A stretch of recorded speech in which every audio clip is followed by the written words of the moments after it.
బీదవాళ్ళమా అండి మనం? భారతీయులు బీదవాళ్ళ? ఎవరైనా ఒప్పుకుంటారా?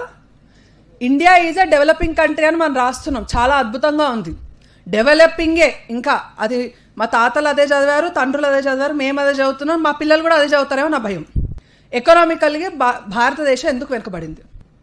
మన టెంపుల్స్ ఎవరి కంట్రోల్లో ఉన్నాయండి? ఎవరి కంట్రోల్లో ఉన్నాయి? సంవత్సరానికి ఎన్ని లక్షల కోట్ల రూపాయలు గవర్నమెంట్ మన టెంపుల్స్ ఆదాయం వస్తుంది ఎండోన్మెంట్ కంట్రోల్ ద్వారా?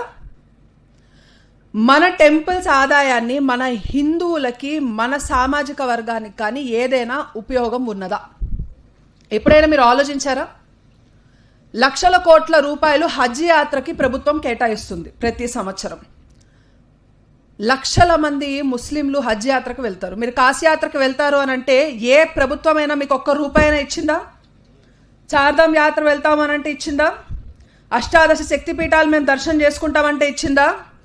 ద్వాదశ జ్యోతిర్లింగాల దర్శనానికి మేము వెళ్తామంటే ఇచ్చిందా? రే ఎవడబ్బా సోమరా మరి